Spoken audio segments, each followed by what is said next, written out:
Kailangan mo ng dasal, diskarte, tiyaga, sipag. Totoo. Yun lang yun.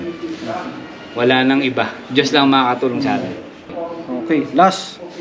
Ano yung biggest life lesson na natutunan mo sa buhay mo na gusto mong i-share sa mga viewers natin?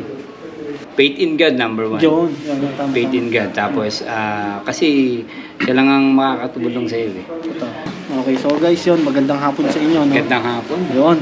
So kasama ko ngayon si Idol, si Boss Ryan, nasa nating kababata magmula noon, no? Kasama natin sa basketball ganun. So sinadya natin siya rito sa Market Mall na nakalokate lang dito sa Calgary, no? Northwest, Calgary, Alberta.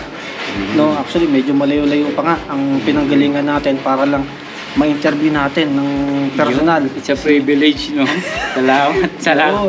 Yun, actually guys, masasabi ko na si Ryan, isa siyang sila kasama ang family niya na talagang naging successful dito sa Canada. Nagsimula sa mababa, paunti-unti, yun, hanggang sa maging successful sila sa Canada. So ngayon guys, naghanda ako ng mga ilang katanungan para sa kanya.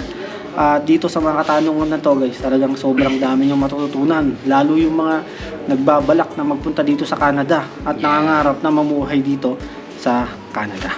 So guys, bagong lahat, okay, papakilala muna si Ryan para at least magkaroon ng idea yung mga viewers, taga-subaybay natin, mga followers natin. So, Boss Ryan, Sir Ryan, ikaw na. Yung magandang hapon. Ako nga pala si Ryan, batang barangka. Yo! Tropa simula bata si Jonah. Shoutout kay Joel. Yo. Sa kambal niya. Yun, so 11 years na ako dito sa Calgary. And 2 dekada bago kami nagkita ni Jonah. And then finally nag-meet din kami. Before we used to chat lang messenger. Ito personal na. So salamat sa sa invitation. At makasama sa Carlos Miguel TV. Yun. So guys, boss, ito na natin. Ito na ang katanungan. Actually, ito dami. Ang haba nito. Ano na to, kumbaga buhay OFW lang. Tanong buhay OFW lang. So, okay. So, pre, ilang taon ka na dito sa Canada? 11 years na kami dito. Ako, myself, from before ko makuha yung family ko, 2 years muna ako nandito. Parang sinulid yun. Talagang papasok ka sa butas ng karayom para lang ma-reach mo yung main goal mo, yung target kumbaga. And then after na maging parang medyo stable yung buhay ko, kinuha ko yung wife ko. And then nung dumating na yung wife ko dito, pinaranas ko muna sa wife ko kung ano yung magiging culture para hindi siya ma-culture shock pagdating na rito. After nun, nag-adjust kami. Nung na-PR kami, saka lang namin nakuha yung mga bata. Okay, pangalawang tanong. Ano yung nagtulak sa'yo na magpunta dito sa Canada? Ayun, Canada kasi is family-oriented. Number 1 kung mindset yun. Nung wala pa akong idea sa Canada. I used to work at Dubai before. Pero there is no chance na makuha ko yung family ko. So para ka lang yearly uuwi ka. Ayokong lumaki kasi yung mga anak ko na hindi nila ako kasama. Gusto ko yung guidance number 1 as a parents. Yung maano ko sila, masubaybayan ko sila ng paglaki. Which is yun yung nakita ko sa Canada na makakapagbigay ng bright future para sa mga bata. Kasi when it comes sa benefits, especially sa mga bata, 100% yung nila, yung security nila. Para sa akin. Tapos yung alam mo yung OFW tayo na hindi tayo yearly lang umuwi. Kasama na natin sila. Yun yung yun lang yung the best malaking pack na nakita ko sa Canada. Okay, pangatlong tanong. Ano yung buhay nyo sa Pilipinas bago ka mag-Canada? Yun, since nasa Pilipinas ako alam mo yun, nagtrabaho ako. I used to be a working student. So from work muna, tapos study sa gabi, tapos kayod ka lang ng kayod. Parang ang hirap. Ang hirap ng parang ilang taong ka na, 10 taong ka na Ayun sa Jollibee. Jollibee. Ang tagal mo na nag-work, parang walang progress, di ba? Tsaka sa atin, parang ang hirap kasi when it comes sa health benefits. Totoo. Tapos yung school nila, siyempre, gusto mo nasa maayos din yung anak mo. Totoo. Unlike dito kasi, mapa-private or public, may allowance pa mga bata. Unlike sa Pilipinas, lahat from your own pocket talaga. Totoo. Di ba? So, yun lang. Mm. Yung buhay ko sa Pilipinas, tapos doon ako nag-start mag-dream, mag-work sa ibang bansa. Na-motivate from auntie, uncle, na nagtatrabaho rin sa ibang bansa, na alam mo yun, yung meron din silang magandang buhay na nabibigay sa pamilya nila. Okay, speaking of nag-ibang bansa siya. Actually guys, galing siyang Dubai, no? Dubai. Ano yung work mo dati dun sa Dubai? Nag-work ako sa Emirate Company. So, ano siya, is oil and gas company siya na merong kanya-kanyang establishment. So, nasa Emirate Gasoline Station kami na may kasamang convenience store. So, yun yung naging stepping stone ko siguro para makapunta ka ng other country. Yun yung experience mo. Okay. Ano yung sa tingin mong malaking pinagkaiba ng Dubai at ng Canada? Napakalaki. In terms of salary pa lang, talagang napakalaki. Kung sa Middle East, nung time namin, it's parang ano lang siya, parang pangbinata. Parang hindi siya hindi siya pampamilya. Kumbaga, doon tayo sa realidad, yung sahod mo sa Pilipinas, parang dinodobling offer lang ng Middle East. Yung ganun. So, ang hirap naman ng ganun na parang ka lang, paycheck to paycheck basis ka lang. Maganda yung meron kang tinatawag na 6 months rain check na kahit papano nakakaipon ka. Yun. Okay, so ano naman ang pinagkaiba ng Dubai sa work ethics dito sa Canada? Dubai kasi is iba yung culture nila eh. Canadian is freedom. Tama. Napakalaki. Ang Canada, para kang nasa Pilipinas lang. Sa Middle East, there's no chance na parang lumabang ka sa mga tao eh. Totoo. Yung local doon talagang Totoo. powerful. Dito, you can stand by your own. Canada. Yun. Okay. Sa salary naman, saan ba mas malaki yung bigayan? Sa Dubai ba o dito sa Canada? Canada. Walang pagdadalawang isip. Canada. Canada talaga. Sa Canada kasi is per hour yung basis ng salary. Sa Middle East kasi nung time ko, monthly eh. Fix na. Fix. Umabsent ka, pumasok ka o hindi. Yun yung sahod mo, yun na talaga yun. Totoo. Dito, ang mga tao sa Canada is parang robot. Trabaho lang ng trabaho. Totoo. Kasi may goal. Trabaho sa umaga, trabaho sa hapon. So, ayun lang, kayod lang ng kayod. Okay. Sensya ka na, kaya marami to. Tanda mo pa ba kung ano-ano yung mga adjustment nyo o culture shock nyo pagdating nyo dito sa Canada? Yun, nung dumating ako sa Canada,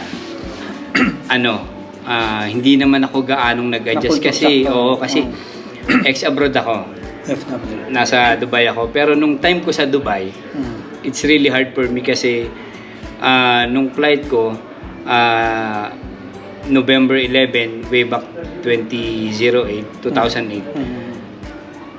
nag-give birth yung asawa ko sa unang anak ko, November 18 ng 6 p.m. flight ko going Dubai. Talaga? So, napakahirap sa akin from airplane, wala kang tulog. Talagang pagdating mo sa Dubai, talagang homesick ka. So, napakahirap. So, doon ko masasabi na mas mahirap yung adjustment ko na nasa Dubai ako kaysa dito. Kasi nung panahon ko din sa Dubai, ang technology hindi pa ganun ka-established. Walang messenger and everything. Call ka lang. Anong taon ka ba nagpunta sa Dubai? 2008. 2008? Oo. Matagal na rin pala. 2008 to 2010. So, ano siya, nag-decided ako na bumalik na lang ng Pilipinas kasi hindi siya ano eh. Parang ang hirap na ng trabaho mo doon, homesick ka pa. Totoo. Diba? So, yun, balik sa Pilipinas, nag-work na lang ulit ako. Okay, next question. Ano sa tingin mo yung biggest challenges na naranasan nyo dito sa Canada as a family? Para sa family, hindi naman ganun ka biggest challenge. Pero sa mga anak ko, napakahirap para sa kanila yung from school to Philippines, tapos panibagong era sila rito. So iba kasi yung Pilipinas dito, kasi dito mas parang sa una nahirapan sila pero nag-enjoy sila nung later on na. Kasi sa Pilipinas talagang kung doon ka pinanganak, yung culture mo talagang masasanay ka. Totoo. Pero dito iba kasi rito eh, talagang lahat binibigay lang sa mga bata. Libre lahat. Libre Pati may lang. mga allowance pa yan, no? Yeah, may allowance. Tapos sa school nila hindi sila ganun hindi sila ganun kahirap kasi more on playtime sila pag grade school. Nagiging seryoso sila pag nasa senior high na sila. Okay, next question. Ilan taon kayo or ikaw nung na-PR ka rito sa Canada? Ako after 3 years na PR na ako. Kasi nung panahon namin is moratorium na kung tawagin. Yung parang election day din kasi siya na magpapalit sila ng prime minister. So may mga may mga Canadians na nag-complain dahil bumababa yung percentage ng population ng Canadian bilang worker kasi pinapasok na ng mga temporary foreign worker. So kailangan nun prepare ka nun nung panahon namin is lagi kang updated sa mga program nila kung magbubukas. Kaya kailangan yung mga requirements alam mo, especially yung English exam. Kasi yung English exam, yun lang talaga yung key para makapag-apply ka. Like yung Self-tip, IELTS, yun. May mga category kasing scoring yan eh. Okay, tama. Okay. Happy and contented ba kayo dito sa Canada? Of course.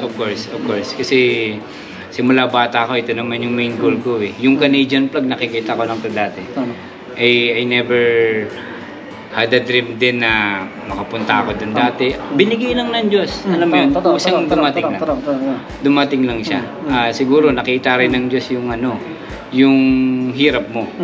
Diba? Kasi hindi naman lahat binibigay lang ng Diyos. Kung hiniling mo, ibibigay. Diba? Kailangan ikaw rin yung nagmo-motivate sa sarili mo para makuha mo yung gusto mo. So, yun lang. Okay. Have you ever imagined yourself na nasa Pilipinas kayo? Ano yung buhay niyo doon kung hindi kayo nagpunta dito sa Canada? Siguro okay din naman. Kasi sa Pilipinas naman kung magtatrabaho ka, hindi ka naman magugutom. Kung hindi ka maselan sa buhay mo. Siguro hindi ka lang magiging ganun ka success ng unlike ngayon sa Pilipinas kasi siguro it takes 20 or more years bago ka makabili ng bagong sasakyan, bagong bahay. Tama. Dito 5 years pa lang may brand yung sasakyan ka na, makabili ka ng bahay. Kasi open lahat ng program para sa lahat ng tao eh. Equality kumbaga, equality. Sa Pinas kasi kung sino lang yung may pera. naka-Amerikana, sila lang yung may chance. Diba? Sa atin, pag nandun ka sa low level ng trabaho, parang there's no chance eh. Wala. Kaya nga marami tayong mga motto ng mga like utak talang ka. Diba?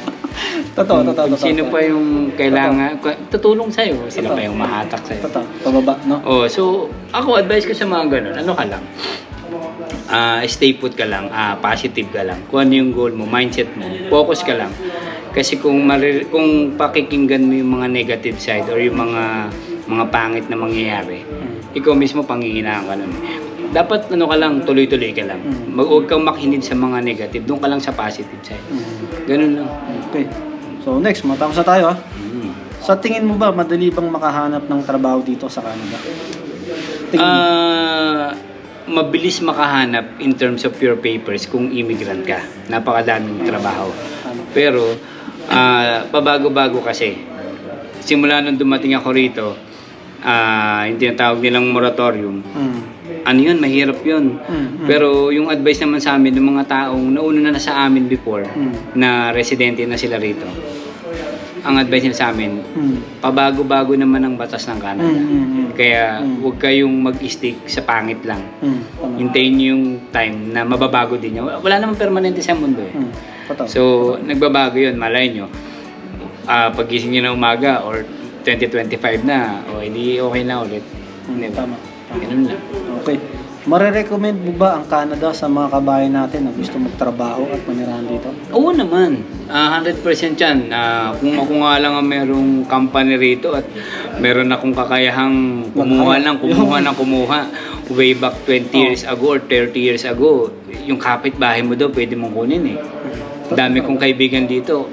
Kaya gusto kong tulungan. Kaso, siyempre, limitado lang tayo. Hindi naman tayo sa ngayon ng gobyerno ng Canada eh. Diba?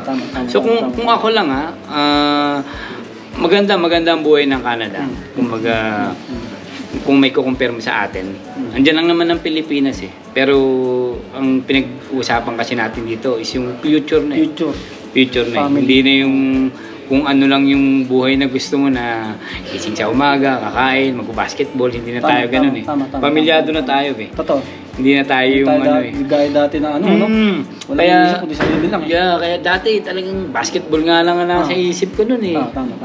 Parang yung buhay mo, parang hindi mo alam po saan pupunta eh. Pero one day magigising ka na lang na kailangan ko na pala magbanat ng buto. Tama. So, yun. Tama. Okay, matapos na. Ano yung may advice mo sa mga kabayan natin na gusto magtrabaho at manirahan dito sa Canada? Ma-advise ko sa inyo kung ano yung plano nyo sa buhay. Kung talagang Canada ang goal nyo sa buhay. Tuloy-tuloy nyo lang. Yung mga negative side, huwag nyong pakinggan. Tapos kung ano yung mga updated ng nangyayari sa Canada during your application, kung TFW kayo going PR, focus lang kayo. Or kung merong chance na alam mo yun, yung lumapit sa mga tao, kayo mag-hesitate na lumapit sa kanila. Basta doon lang kayo sa positive. Huwag kayo sa negative. Kasi minsan, yung negative na tao, sila pa yung magda-down sa inyo eh. Imbis na i-boost ka nila, parang dinadown ka pa nila. Doon ka lang sa positive. Huwag kang tumingin sa kahit sinong magbababa sa'yo. Yun lang. Ganun lang, pre. Okay, last. Ano yung biggest life lesson na natutunan mo sa buhay mo na gusto mong i-share sa mga viewers natin? Biggest life lesson. Yan. Maging strong lang kayo. Strong kasi yun lang ako ever since naging strong lang kasi ako sa buhay ko. Kung ano yung mga struggle na dumadating sa akin, hindi ko tinatambayan eh. Iniiwasan ko siya eh.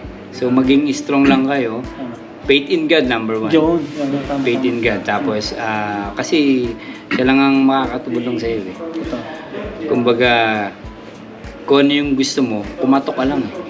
Samahan mo ng diskarte at saka ng sipag. Ibibigay niya sa iyo. Remember ko yung tito ko sinabi sa akin na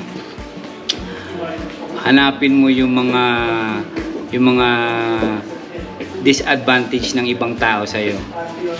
Na yung tipong, for example, nung nag-a-apply ako ng abroad, sabi niya sa akin, pagka pangit ang weather, doon ka mag-apply. Kasi walang mga pupunta dyan eh. Yung wala kang kalaban. Okay yun, ha? Oo. Okay yun, Ngayon nung tumatak sa tito ko, siya yung taga-barangka rin siya. Seaman naman siya. Isa siya sa naging motivation ko sa buhay. Si Tito Dondon, shoutout siya. Yo, no, shoutout Tito Don. Okay. So, siya yung nagbigay sa akin ng mga words of wisdom. Ito. Ano yun? Kailangan mong hanapin kasi yung sarili mo eh. Hindi yung Diyos ang ano sa'yo, yung magbibigilan Iasa mo na na lang. Iasa mo na lang. mahirap yung ganun. So, kailangan mo ng dasal, diskarte, tiyaga, sipag. Totoo. Yun lang yun. Wala nang iba. Diyos lang makakatulong sa atin. Okay. Oy guys, by the way, nakalimutan ko kanina, si Ryan, citizen na sila rito. Yeah. No? Yeah. Kailan pa kayo ng citizen? Actually, yung citizen namin is ongoing siya. Mhm. So, hopefully 2025, may bigay sa amin. Yun, di bale, claim na natin yan na talagang Oh, kayo may na claim lang citizen ng rito. claim. Ganun lang, Totoo, claim lang ng totoo. claim. Kasi, ang goal namin is talagang maging citizen na talaga kasi Totoo. mga bata eh. Mga bata. May citizen akong anak. So, Meron ka ba? oo, yung pinanganak bunso ko, citizen yun. Okay. So, namang iwan namin siya rito. Tama. So, maganda rin naman dito talaga. Tama. Kumbaga, kung babalik ako ng Pilipinas, siguro bakasyon. Bakasyon. Hindi ko naman Bakasyon lang. hindi naman natin tinatalikuran ng Pilipinas kasi marami tayong relatives diyan eh. Di ba? Iba pa rin kasi yung Pilipinas. Yeah, iba rin, iba ron, tsaka masaya. Tama. Pero minsan kasi kung unahin mo yung saya, baka in the future, lubog na tayo. Tama. Di ba? Yun. So, yun lang, Boss. yun lang. Meron kang dyan, gustong batiin or i-shoutout, batiin mo na rin. Yun, shoutout sa mga ka-bowlers natin dito Yun. sa Calgary. Northwest, no? Nagkaroon kami ng liga rito. We're on the season 8 na. Northwest Bowlers. Mga mga kababayan dito sa Calgary na nagpapapawis lang. So, shoutout sa inyo, Northwest Bowlers. Season 8 soon. At saka sa mga tropang Slapshot batch namin nila Jonah. Kung sino-sino kayo. Sila Chester, sila Popoy. Barangka Boys. Comment down below na lang kayo sa mga di ko na alam kung sino-sino yun eh. Ang dami yun eh. Oo. Sila Tsaka, Bowie, sila Patrick, yan. lahat ng tropa sa barangka. Oo. Tapos, yung page nyo, di ba may page kayo? Northwest Bowlers. Oh, yeah. Tsaka page namin ni Macy sa online selling. Ayun. Ipopost natin dito, comment post. natin. Rye and Kit, Fabulous Finds. Lahat ng mga authentic na nasa Canada.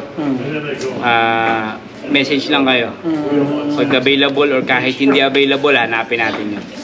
Yun na natin. Ilalagay natin dito sa page natin guys para at least hindi kayo malito or mas madali mahanap. Yeah.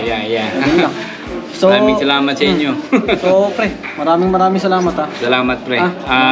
Kita tayo next time. Okay. Ayun, mali mo, next year. Ako Diba? naman ang dadayo dun sa inyo. Oo naman. Ayun. Let's see. Okay.